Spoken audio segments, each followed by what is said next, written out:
August ತನಕ ಕನ್ನಡದಲ್ಲಿ ಯಾವುದೇ ಬಿಗ್ ಮೂವಿ ಇಲ್ವಲ್ಲ ಗುರು ಅನ್ಕೊಂಡ್ ಕೂತಿ ನನ್ನ ಕಿವಿಗೆ ಬಿದ್ದ ಸಿನಿಮಾನೇ ಕಿಲ್. ನಿಜ ಹೇಳ್ಬೇಕು ಅಂದ್ರೆ ಈ ಮೂವಿ ಕೂಡ ಬಾಲಿವುಡ್ ಅಲ್ಲಿ ಹಿಂಗ್ ಬಂದು ಹಂಗ್ ಹೋಗೋ ಸಿನಿಮಾಗಳ ತರನೇ ಬಿಡು ಅನ್ಕೊಂಡ್ ಸುಮ್ನೆ ಇದ್ದ ನನ್ನನ್ನ ಇಲ್ಲ ಗುರು ನೀನ್ ಸಿನಿಮಾ ನೋಡ್ಲೇಬೇಕು ಅನ್ನೋ ಹಾಗೆ ಮಾತಾಡಿದ್ದು ಎಲ್ರ ಕಡೆಯಿಂದ ಬಂದಂತಹ ಒಪಿನಿಯನ್ಸು. ಸೊ ನಾನ್ ಕೂಡ ಮೂವಿ ನೋಡದೆ ನನಗೇನ್ ಅನ್ನಿಸ್ತು ಅಂತ ಹೇಳ್ತೀನಿ. So let's get into the review.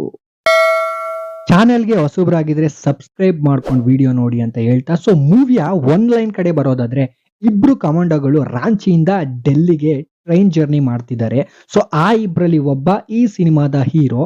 ಇವರ ಜೊತೆಗೆ ಅದೇ ಟ್ರೈನ್ ಅಲ್ಲಿ 40 ಜನ ಡಕಾಯಿತರು ಕೂಡ ಜರ್ನಿ ಮಾಡ್ತಾ ಇದ್ದಾರೆ. ಸೊ ಮುಂದೆ ಜರ್ನಿ ಹೇಗ್ ಹೋಗುತ್ತೆ, ಈ ಜರ್ನಿ ಯಾಕಷ್ಟೊಂದು ವಯಲೆನ್ಸ್ ಆಗುತ್ತೆ ಅಂತ ನೀವು ಮೂವಿನಲ್ಲೇ ನೋಡ್ಬೇಕು. ಇದರ ಸ್ಕ್ರೀನ್ ಪ್ಲೇ ಮತ್ತೆ ರೈಟಿಂಗ್ ಹೇಗಿದೆ ಅಂತಂದ್ರೆ, ಫಸ್ಟ್ 15 to 20 ಮಿನಿಟ್ಸ್ ಅಷ್ಟೇ ಗುರು ನಿಮಗೆ ಕತೆ ನಾರ್ಮಲ್ ಅನ್ಸೋದು. ಬಟ್ ಒಂದು ಸಲ ಟ್ರೈನ್ ಜರ್ನಿ ಸ್ಟಾರ್ಟ್ ಆದ್ರೆ ಕೊನೆ ತನಕ ಸೀಟ್ ಎಡ್ಜಲ್ಲೇ ಕೂತ್ಕೊಂಡಿರ್ತೀರಾ. ಇತ್ತೀಚೆಗೆ ಬಂದಂತಹ ವಯಲೆಂಟ್ ಮೂವಿಗಳಲ್ಲಿ ನನಗೆ ಪರ್ಸನಲ್ ಆಗಿ ಇಷ್ಟ ಆಗಿದ್ದು ಅನಿಮಲ್ ಮತ್ತೆ ಸಲಾರ್. ಸೊ ಆ ಮೂವಿಯಲ್ಲಿ ತೋರಿಸಿದಂತಹ ವಯಲೆಂಟ್ ಫೈಟ್ ಸೀಕ್ವೆನ್ಸ್ ಏನಿತ್ತು ತುಂಬಾನೇ ಇಷ್ಟ ಆಗಿತ್ತು. ಸೊ ಅದರ ನಂತರ ಈ ಮೂವಿಯ ಮೇಕಿಂಗ್ ಏನಿದೆ ಅದು ತುಂಬಾನೇ ಇಷ್ಟ ಆಯಿತು. ಯಪ್ಪ ಏನದು ಫೈಟಿಂಗ್ ಸೀಕ್ವೆನ್ಸ್ ಇವ್ರು ಬರ್ಕೊಂಡಿರೋದು, ನಿಮ್ಗೆ ಆ ಕಡೆ ಈ ಕಡೆ ಕೂಡ ನೋಡ್ಬೇಕು ಅನ್ಸಲ್ಲ ಕಂಡ್ರೆ, ಆ ಮಟ್ಟಿಗಿದೆ ಆಕ್ಷನ್ ಮಾತ್ರ. ನೋಡುವಂತ ಪ್ರೇಕ್ಷಕನ್ ಮನ್ಸಲ್ಲಿ ಅನ್ನಿಸ್ತಿರುತ್ತೆ, ನನ್ನ ಮಗನ್ ಬಿಡ್ಬೇಡ, ಹಾಕೊಂಡ್ ಚಚ್ಚು, ಹಾಕೊಂಡ್ ಹೊಡಿ ಅಂತ ಅನ್ನಿಸ್ತಾ ಇರುತ್ತೆ ನಮ್ಗೆ ನೋಡ್ಬೇಕಾದ್ರೆ. ಸೊ ಈ ರೀತಿ ಭಾವನೆ ನೋಡುವಂತ ಆಡಿಯನ್ಸ್ ಅಲ್ಲಿ ಬಂದ್ರೆ, ಸೊ ಅಲ್ಲಿ ಫೈಟ್ ಸೀಕ್ವೆನ್ಸ್ ಸಕ್ಸಸ್ ಆಗುತ್ತೆ ಅಂತ ಹೇಳೋದಕ್ಕೆ ಇಷ್ಟಪಡ್ತೀನಿ. ಸೊ ಈ ವಿಷಯದಲ್ಲಿ ಆಕ್ಷನ್ ಡೈರೆಕ್ಟರ್ಗೆ ಫುಲ್ ಮಾರ್ಕ್ಸ್. ಮೂವಿಯಲ್ಲಿ ಆಕ್ಷನ್ ಒಂದು ಸೈಡೆಡ್ ಅಲ್ವೇ ಅಲ್ಲ. ಇಲ್ಲಿ ಹೀರೋ ಕೂಡ ಹೊಡಿತಾನೆ, ಅಷ್ಟೇ ಮಟ್ಟಿಗೆ ವಿಲನ್ ಕೂಡ ಹೊಡಿತಾನೆ. ಫೈಟ್ ಮಾಡ್ತಿದ್ರೆ ನನ್ ಕಣ್ಣೆದುರಿಗೆ ನಡೀತಾ ಇದೆ, ರಿಯಲ್ ಆಗಿ ಹೊಡೆದಾಡ್ತಾ ಇದಾರೆ ಅನ್ಸುತ್ತೆ. ಸೊ ಡಕಾಯಿತ್ರು ಮತ್ತೆ ಹೀರೋ ನಡುವೆ ಒಂದು ಒಳ್ಳೆ ಬ್ಯಾಲೆನ್ಸ್ ನ ತರೋದಕ್ಕೆ ಟ್ರೈ ಮಾಡಿದ್ದಾರೆ.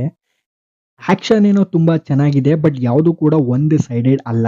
ಇವನು ಹೀರೋ 40 ಜನ ಬಂದ್ರು ಕೂಡ ಹೊಡೆಯೋ ಕೆಪಾಸಿಟಿ ಇದೆ ಅಂತ ಕಮರ್ಷಿಯಲ್ ಆಸ್ಪೆಕ್ಟ್ಸ್ ಅಲ್ಲಿ ಮೂವಿಯನ್ನ ತೋರಿಸಿಲ್ಲ. ಸೊ ಇಲ್ಲಿ ಹೀರೋಗೂ ಕೂಡ ಅವನದ್ದೇ ಆದಂತಹ ಟೈಮ್ ಇದೆ, ವಿಲನ್ಗೂ ಕೂಡ ಅವನದ್ದೇ ಆದಂತಹ ಟೈಮ್ ಇದೆ. ಫೈಟ್ ಮಾಡ್ತಿದ್ರೆ ನನ್ನ ಕಣ್ಣೆದುರಿಗೆ ನಡೀತಾ ಇದೆ, ರಿಯಲ್ ಆಗಿ ಹೊಡೆದಾಡ್ತಾ ಇದ್ದಾರೆ ಅನ್ನುವಂತ ಫೀಲ್ ಬರದೇ ಇರಲ್ಲ. ಮೂವಿಯಲ್ಲಿ ಹೀರೋ ಬಂದು ಕಮಾಂಡೋ ಅಂತ ನಾನು ಮೊದಲೇ ಹೇಳ್ದೆ. ಒಬ್ಬ ದೇಶ ಕಾಯ್ಬೇಕಾಗಿರೋ ವ್ಯಕ್ತಿ ಈ ಮಟ್ಟಿಗೆ ವೈಲೆನ್ಸ್ ನ ತೋರಿಸ್ಬೇಕು ಅಂತಂದ್ರೆ, ಸೊ ಹೀರೋ ಕ್ಯಾರೆಕ್ಟರ್ಗೆ ಒಂದು ಮೋಟಿವ್ ಬೇಕು. ಸೊ ಆ ಮೋಟಿವ್ ನ ಚೆನ್ನಾಗಿ ತೋರಿಸಿದ್ದಾರೆ. ಸೊ ಅದೇನು ಅಂತ ನೀವು ಥಿಯೇಟರ್ ನಲ್ಲೇ ಎಕ್ಸ್ಪೀರಿಯನ್ಸ್ ಮಾಡಿ, ಯಾಕೆ ಅವನು ಈ ನಿರ್ಧಾರ ತಗೋತಾನೆ, ಇಷ್ಟೊಂದು ವೈಲೆಂಟ್ ಆಗೋದಕ್ಕೆ ಕಾರಣ ಏನು ಅನ್ನೋದನ್ನ ನೀವು ಮೂವಿನಲ್ಲೇ ನೋಡ್ಬೇಕು. ನಿಮ್ಗೆ ಮೂವಿಯಲ್ಲಿ ಲವ್ ಇದೆ, ಎಮೋಷನ್ ಇದೆ, ಎಕ್ಸ್ಟ್ರೀಮ್ ಲೆವೆಲ್ ಆಫ್ ಆಕ್ಷನ್ ನೋಡಕ್ ಸಿಗುತ್ತೆ. ಯಪ್ಪ ದೇವ್ರೆ ಏನ್ ಹಿಂಗ್ ಕೊಚ್ತಾ ಇದ್ದಾರೆ ಅನ್ನುವಷ್ಟು ವೈಲೆನ್ಸ್ ಕೂಡ ಇದೆ. ನಾನು ಅವಾಗಿಂದನು ಆಕ್ಷನ್ ಅನ್ನೋ ವರ್ಡ್ ಅನ್ನ ತುಂಬಾನೇ ಯೂಸ್ ಮಾಡ್ತಾ ಇದ್ದೀನಿ. ಯಾಕಂತಂದ್ರೆ ಬಿಕಾಸ್ ಇದು ಆಕ್ಷನ್ ಓರಿಯೆಂಟೆಡ್ ಮೂವಿ ಆಗಿರೋದ್ರಿಂದ ಇಲ್ಲಿ ಆಕ್ಷನ್ ಕೋರಿಯೋಗ್ರಫರ್ ಬಗ್ಗೆ ಸ್ಪೆಷಲ್ ಆಗಿ ಮಾತಾಡ್ಲೇಬೇಕು.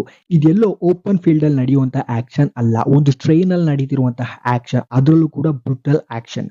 ಆ ಟ್ರೈನ್ ಅಲ್ಲೇ ಸಿಗುವಂತ ವಸ್ತುಗಳನ್ನ ಯೂಸ್ ಮಾಡಿಕೊಂಡು ಆ ಕಡಿಮೆ ಪ್ಲೇಸ್ ಅಲ್ಲಿ ಯಾವ ಮಟ್ಟಿಗೆ ಜನಕ್ಕೆ ಇಷ್ಟ ಆಗುವಂತಹ ಆಕ್ಷನ್ ನ ತೋರಿಸ್ಬೇಕು ಅನ್ನೋದನ್ನ ಚೆನ್ನಾಗಿ ತೋರಿಸಿದ್ದಾರೆ ಅಂತ ಹೇಳೋದಕ್ಕೆ ಇಷ್ಟಪಡ್ತೀನಿ. ಟ್ರೈನಲ್ಲಿ ಬರುವಂತ ಯಾವುದೇ ಒಂದು ಮೂಲೆನೂ ಬಿಟ್ಟಿಲ್ಲ, ಎಲ್ಲಾ ಮೂಲೆ, ಎಲ್ಲಾ ಕಾರ್ನರ್, ಎಲ್ಲಾ ಜಾಗದಲ್ಲೂ ಕೂಡ ಎಷ್ಟು ಸಾಧ್ಯನೋ ಅಷ್ಟು ಫೈಟ್ ಸೀಕ್ವೆನ್ಸ್ ಗಳನ್ನ ಚೆನ್ನಾಗಿ ಡೈರೆಕ್ಟ್ ಮಾಡಿದ್ದಾರೆ. ಪ್ರತಿಯೊಬ್ಬನ್ನು ಕೂಡ ಹೀರೋ ಹೇಗ್ ಸಾಯಿಸ್ತಾನೆ, ಅದ್ರಲ್ಲೂ ಕೂಡ ಅವನಿಗೆ ಅಕ್ಕಪಕ್ಕ ಇರುವಂತ ವಸ್ತುಗಳನ್ನ ಯೂಸ್ ಮಾಡ್ಕೊಂಡು ಹೀರೋ ಹೇಗೆ ಸಾಯಿಸ್ತಾನೆ ಅನ್ನೋದನ್ನ ನೋಡೋದಕ್ಕೆ ವಾವ್ ಅನ್ಸುತ್ತೆ. ಸೊ ಹೊರಗಡೆ ಇರುವಂತಹ ಜನಕ್ಕೆ ಗೊತ್ತಾಗದೆ ಇರೋ ರೀತಿ ಒಳಗಡೆ ಇವ್ರು ಯಾವ ತರ ಲೂಟಿ ಮಾಡೋದಕ್ಕೆ ಬಂದಿದ್ದಾರೆ ಅನ್ನೋದನ್ನ ಕೂಡ ನೀವು ಮೂವಿನಲ್ಲೇ ನೋಡಿ ಅಂತ ಹೇಳ್ತಾ, ಕ್ಯಾರೆಕ್ಟರ್ ಕಡೆ ಬರೋದಾದ್ರೆ ಎಲ್ಲಾ ಕ್ಯಾರೆಕ್ಟರ್ಗೂ ಕೂಡ ಅವ್ರದೇ ಆದಂತಹ ಸ್ಕ್ರೀನ್ ಸ್ಪೇಸ್ ಇದೆ. ಹೀರೋ ಎಲ್ಲಿ ಮಾತಾಡ್ಬೇಕು ಅಲ್ಲಿ ಮಾತ್ರ ಮಾತಾಡೋದು. ಸಪೋರ್ಟಿಂಗ್ ಕ್ಯಾರೆಕ್ಟರ್ಸ್ ಕೂಡ ಅಷ್ಟೇ, ಯಾರಿಗೂ ಕೂಡ ಜಾಸ್ತಿ ಡೈಲಾಗ್ಸ್ ಅನ್ನೋದಿಲ್ಲ. ಅವರ ಆಕ್ಟಿಂಗ್ ಮತ್ತೆ ಎಕ್ಸ್ಪ್ರೆಷನ್, ಅವರ ಚೀರಾಟಗಳು, ಇದು ಮಾತ್ರ ನಿಮ್ಗೆ ಜಾಸ್ತಿ ನೋಡೋದಕ್ಕೆ ಸಿಗುತ್ತೆ. ಸೊ ವಿಲನ್ಸ್ ಕಡೆ ಬಂದ್ರೆ ಈ ರೀತಿಯ ಎಷ್ಟೋ ಲೂಟಿಗಳನ್ನ ಈ ಹಿಂದೆ ಮಾಡಿದ್ದಾರೆ, ಆದ್ರೆ ಯಾವತ್ತೂ ಕೂಡ ಸಿಗಾಕೊಂಡಿಲ್ಲ. ಸಿಗಾಕೋತೀವಿ ಅನ್ನೋ ಭಯ ಕೂಡ ಇಲ್ಲದೆ ಇರುವಂತಹ ಈ ಲೂಟಿಕೋರರಿಗೆ ಅಟ್ ಎ ಪಾಯಿಂಟ್, ಒಂದು ಪಾಯಿಂಟ್ ನಲ್ಲಿ ಅವ್ರಿಗೂ ಕೂಡ ಈ ಮೂವಿಯ ಹೀರೋ ಭಯ ಹುಟ್ಟಿಸ್ತಾನೆ. ಕೆಲವೊಂದು ಕ್ಯಾರೆಕ್ಟರ್ಗಳು ಅಂದ್ರೆ ವಿಲನ್ಸ್ ಗಳು ಸ್ಕ್ರೀನ್ ಮೇಲೆ ಬರ್ತಾ ಇದ್ರೆ ಸಾಕು, ಈ ನನ್ನ ಮಗ ಯಾವಾಗ ಸಾಯ್ತಾನ್ ಗುರು ಅಂತ ನಮ್ಗೆ ಅನ್ನಿಸ್ತಾನೆ ಇರುತ್ತೆ ನೋಡುವಂತ ನಮ್ಗಳಿಗೆ. ಒಬ್ಬ ಈ ವಿಲನ್ ಆಕ್ಟಿಂಗ್ ಯಾವಾಗ ಸಕ್ಸಸ್ ಆಗುತ್ತೆ ಅಂದ್ರೆ ನೋಡೋ ಜನ ಅಂದ್ರೆ ನಮ್ಗೆ ಅನ್ನಿಸ್ಬೇಕು ಈ ನನ್ನ ಮಗ ಸಿಕ್ಕದ್ ನಾನೇ ಸಾಯಿಸ್ಬಿಡ್ತೀನಿ ಗುರು ಅನ್ನಿಸ್ಬೇಕು, ಅವಾಗ ಮಾತ್ರ ಆ ವಿಲನ್ ಗೆದ್ದ ಅಂತ ಅರ್ಥ. ಆ ವಿಷಯದಲ್ಲಿ ಈ ಕ್ಯಾರೆಕ್ಟರ್ ವಿನ್ ಆಗಿದೆ ಅಂತ ಹೇಳೋದಕ್ಕೆ ಇಷ್ಟಪಡ್ತೀನಿ. ಹೀರೋಯಿನ್ ಪಾತ್ರ ಚಿಕ್ಕದೇ ಇರ್ಬೋದು, ಆದ್ರೆ ಈ ಪಾತ್ರ ಕ್ರಿಯೇಟ್ ಮಾಡುವಂತಹ ಇಂಪ್ಯಾಕ್ಟ್ ಮಾತ್ರ ದೊಡ್ಡದು. ಇನ್ಫ್ಯಾಕ್ಟ್ ವೈಲೆನ್ಸ್ ಸ್ಟಾರ್ಟ್ ಆಗೋದ್ರೆ ಈ ಕ್ಯಾರೆಕ್ಟರ್ ಇಂದ. ಇದೆಲ್ಲ ಈ ಮೂವಿಯ ಪಾಸಿಟಿವ್ ಆದ್ರೆ ನೆಗೆಟಿವ್ಸ್ ಏನು ಇಲ್ವಾ ಅಂತ ನೀವು ನನ್ನನ್ನ ಕೇಳಿದ್ರೆ, ನನ್ನ ಪ್ರಕಾರ ಮೂವಿಗೆ ತೊಂದರೆ ಕೊಡೋ ಅಂಶಗಳು ಇದ್ದಾಗ ಮಾತ್ರ ನೆಗೆಟಿವ್ ನ ಹುಡುಕ್ಬೇಕು. ಬಟ್ 95% ಮೂವಿ ಪಾಸಿಟಿವ್ ಆಗಿದ್ದು ಅಲ್ಲೋ ಇಲ್ಲೋ ನಿಮ್ಗೆ ನೆಗೆಟಿವ್ ಸಿಕ್ಕಿದ್ರೆ ಅದ್ರ ಬಗ್ಗೆ ತಲೆ ಕೆಡಿಸ್ಕೊಳ್ದೆ ಮೂವಿ ನೋಡಿ ಅಂತ ಹೇಳ್ತಾ, ಪರ್ಸನಲಿ ನಾನು ಕೂಡ ಆಕ್ಷನ್ ಮೂವಿನ ಇಷ್ಟಪಡುವಂತಹ ವ್ಯಕ್ತಿ ಆಗಿರೋದ್ರಿಂದ ಈ ಮೂವಿ ನನಗೆ ಇಷ್ಟ ಆಯ್ತು ಅಂತ ಹೇಳ್ತೀನಿ. ಸೊ ನೀವು ಕೂಡ ಆಕ್ಷನ್ ಮೂವಿಯ ಲವರ್ಸ್ ಆಗಿದ್ರೆ ನಿಮಗೂ ಕೂಡ ಈ ಮೂವಿ ಇಷ್ಟ ಆಗುತ್ತೆ ಅಂತ ಹೇಳ್ತೀನಿ. ಸೊ ಫ್ರೀ ಮಾಡ್ಕೊಂಡು ಒಂದ್ಸಲ ಹೋಗಿ ಬನ್ನಿ. ಸೊ ಮೂವಿ ನೋಡಿದವರು ಮೂವಿ ಹೇಗಿದೆ ಅಂತ ಕಾಮೆಂಟ್ ಬಾಕ್ಸ್ ಅಲ್ಲಿ ತಿಳಿಸಿ ಅಂತ ಹೇಳ್ತಾ, ಇನ್ನೂ ಯಾರಾದ್ರೂ ಸಬ್ಸ್ಕ್ರೈಬ್ ಮಾಡಿಲ್ಲ ಅಂತಂದ್ರೆ ಸಬ್ಸ್ಕ್ರೈಬ್ ಮಾಡ್ಕೊಳ್ಳಿ. ಮತ್ತೆ ಸಿಗೋಣ ಮುಂದಿನ ವಿಡಿಯೋದಲ್ಲಿ.